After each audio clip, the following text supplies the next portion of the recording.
Good morning, everyone, and welcome to the PivotBoss pre-market video for Friday, September 13th, 2019. I am Frank Ochoa. Happy Friday, everyone. Here's a look at the daily time frame of the ES. You'll notice here that the ES has developed a nice breakout here and trend up after breaking through the top of this narrow range, or this trading range rather. It broke through the top and has developed a great strong trend to the edge of the previous month's range. Previous month's high is right here. That's the August 1st high. It was just shy of the FOMC key level, and then it sold off tremendously in the first week, forming a strong low at 27.75. We have now come all the way back to that level and have hit both of those levels. The 3016 FOMC key level and the previous week's high just below it. Previous month's high just below it. So that's tremendous. We are now just shy of the key range high here, which is 30.29.5, and that's for all intents and purposes the all-time highs. We have seen a tremendous breakout and the continuation to the edge. We're now just shy of this true edge here, 30.29.5, so we're basically 9.5 points off of it at the moment. What's going to happen here? Because this is a major decision point here. Is the market going to attempt to burst through and then fail? Because that would at least, the very least, return prices back to the breakout point here of 29.40 at the very least.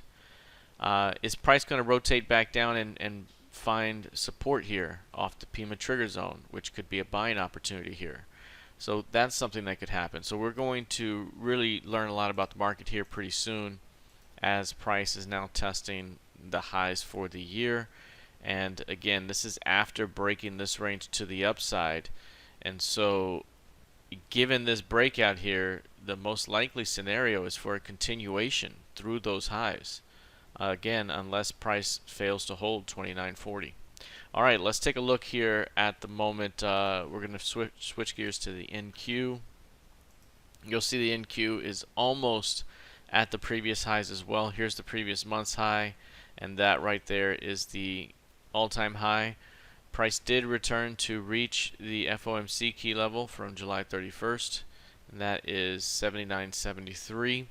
And again, it's a very similar deal here to the ES. We had a lot of compression the previous month, a breakout. The retest here recently was very strong, and a continuation. That looks very solid and appears like it could continue higher toward at least the edges of the recent range. Right now, all we've hit is the FOMC key level. So again, very similar to the ES here. We've broken to the upside. You know, right now, given this compression and the expansion that's beginning, it favors that any pullback be defended for a continuation through those highs, unless a failure to hold 77.50 occurs or 7,700. That would really lead to another rotation downward. But right now, the market appears as if it is continuing higher until proven otherwise. All right, let's take a look now at crude oil. Crude oil had a 3 days of major selling pressure here, and this is after price rejected again the FOMC key level, as the others already have, and turned down pretty sharply over the next 2 days after testing that level. We're now seeing a little bit of a bounce here off the lows in overnight trading, and that could suggest more upside here.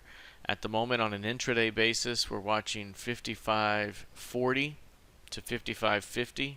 It's basically right above those highs. There's a nice compression that has developed down there in the 15 and 60-minute charts, depending on which one you want to look at. And above that 55.50 would likely begin squeezing this thing back up. Again, this market right now is mostly in a chop type of trend. You know, all of that action right here is all chop. So we could be chopping right back up. We saw the recent drop here. It rallied up there. It dropped back down. It could easily come back up. And that was after doing it already several times. We are in a chop range right now as this thing continues to develop and it continues to head into the last week of September. So with this move, again, we could be looking at a rally back up, perhaps toward 57 as a very quick target. Maybe we get higher, I'm not sure. but at the very least we come back toward 57s. Right now trading 55.32. That could be a nice continuation. Again, above 55.50 could begin the squeeze. If we take a look lastly at gold futures, this one had a sharp reaction off the highs yesterday. A very large rejection here. And this is after we kind of double topped or kind of broke this range to the downside. This appears to be a lower high that's developing now. So this is quite a bit different than what we've seen out of GC lately. I mentioned to our traders yesterday that this lower high could lead to more weakness back toward 1440 to 1460. That would also retest that FOMC key level here, 1440.3. But I mentioned that the major level to watch would be today's midpoint. And just recently, within the last 45 minutes or so, we've rejected off that midpoint here this morning as price went up there, double topped off of it, and rotated back down below 1510.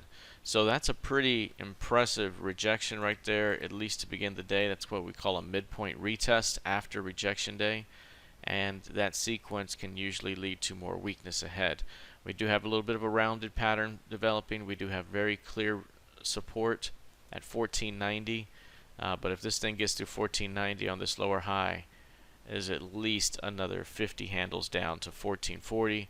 And perhaps we could even clean out all the way back to the previous month's low price, which is about 1410. So again, actually 1412. So right now, keep an eye on that midpoint. If you're bearish, you want price to stay below 1520 and start to work through 1490 at some point soon. If you're bullish, you want price to push back through 1520, which would suggest a retest of the recent high here as we stay within the range. All right, that is it for now. We'll see how this plays out the rest of the session. Good luck, trade well. Be sure to like, share, and subscribe. Have a fantastic weekend, and I'll see you in the trading room. Take care.